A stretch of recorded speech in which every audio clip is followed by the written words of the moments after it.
Est-ce que tu t'es déjà posé la question, quand je vais mourir, dans quelle situation je vais être? Il se peut que tu sois en train de voler, il se peut que tu sois en train de conduire, il se peut que tu sois avec tes enfants, il se peut que tu sois en train d'écouter de la musique, il se peut que tu sois en train de commettre l'un des pires péchés, comme il se peut que tu sois en état de prière, en état de jeûne, ou en train de te repentir. Malgré tes richesses, malgré tes maisons, malgré ton nom de famille, la mort ne fait aucune différence. Elle ne fait pas la différence entre un grand et un petit. Elle ne fait pas la différence entre un riche et un pauvre. Elle ne fait pas la différence entre un jeune et une personne âgée. Et elle ne fait pas la différence entre celui qui est en bonne santé et celui qui a une maladie. Mon frère, ma soeur, sache que la mort vient subitement, au moment où tu t'y attends pas. Ce n'est pas l'ange de la mort qui va venir toquer à ta porte pour te dire qu'il est l'heure de partir. Regarde autour de toi. Combien de personnes, combien de proches, combien d'amis étaient présents hier avec toi, mais ne sont plus là aujourd'hui? Est-ce qu'ils t'ont prévenu de leur départ? Est-ce qu'ils t'ont dit, oh Fatima, demain je vais mourir? Est-ce qu'ils t'ont dit, oh maman, ce soir je vais mourir? Non, car eux-mêmes ne le savaient pas. Et lorsque l'ange de la mort va se présenter à toi, penses-tu que tu pourras lui dire, je ne suis pas prête à partir? Ou je ne suis pas prêt à partir? Laisse-moi 2 minutes pour prier. Laisse-moi 2 minutes pour me repentir. Ou laisse-moi dire au revoir à ma famille. Qu'Allah. Non. Lorsque l'ange de la mort vient, tu pars immédiatement. Et wallahi, comme tu as été créé, c'est comme ça que tu vas repartir. Aujourd'hui, tu es là, moi, mais tu as été créé de rien du tout. Tu as été créé de terre. Et wallahi, tu vas repartir en poussière. Mon frère, ma soeur, ne sais-tu pas que la terre t'appelle chaque jour? Ne sais-tu pas que la terre t'appelle chaque jour? Oh, fils d'Adam, aujourd'hui tu marches orgueilleusement sur moi, mais demain c'est moi qui serai orgueilleux sur toi.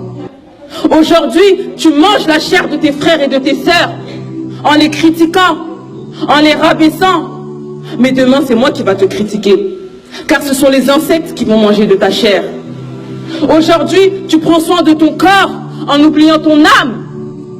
Mais demain, c'est ton corps qui va puer en moi. C'est toi qui vas me salir. Allahu Akbar. Est-ce que, mon frère, ma soeur, est-ce que tu t'es préparé pour la mort? Pose-toi la question. Est-ce que tu t'es préparé pour la souffrance de la mort? Car la mort est-elle une souffrance que tu ne peux pas imaginer?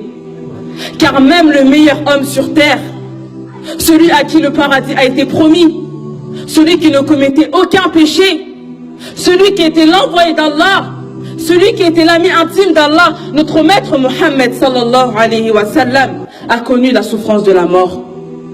وكان يمسح وجهه بالماء وهو يقول لا إله إلا الله إن للموت لسكرات لا إله إلا الله إن للموت لسكرات إلا الله إن للموت لسكرات. Le prophète alayhi salatu wassalam, alors qu'il se rinçait le visage avec de l'eau, il disait, il n'y a pas de divinité en dehors d'Allah. Certes, la mort est difficile. Certes, la mort comporte des souffrances. Certes, la mort n'est pas facile.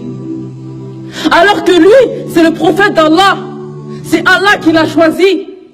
Mais il a souffert au moment de sa mort. Qu'en est-il de nous aujourd'hui? Nous qui commettons des péchés. Alors, wallahi, au moment de notre mort, on va souffrir. Wallahi, au moment de notre mort, on va souffrir. Car mon frère, ma soeur, lorsque la mort va se présenter à toi, lorsque la mort va se présenter à toi, tu seras choqué comme jamais tu n'as été choqué dans ta vie.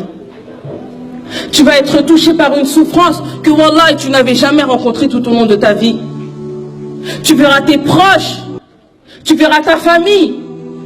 Mais Allah subhanahu wa ta'ala aura décidé que ce jour-là, même le plus grand des médecins ne pourra pas venir en ton aide. Même le plus grand des médecins ne pourra pas venir en ton aide.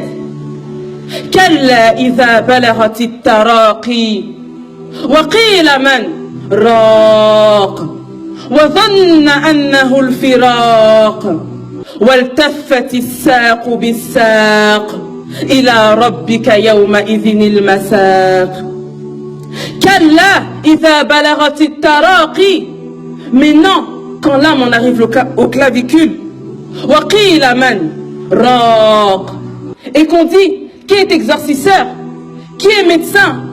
Où sont les médecins aujourd'hui pour guérir cette personne? وَظَنَّ أَنَّهُ الْفِرَاقِ. Et que l'agonisant est convaincu que c'est la séparation, que c'est la mort. وَالْتَفَّتِ السَّاقُ بِالسَّاقِ. Et que la jambe s'enlace dans la jambe. C'est-à-dire que ce sont les difficultés de tes derniers instants sur terre qui vont se mélanger aux difficultés de tes premiers jours dans l'au-delà. Car ce jour-là,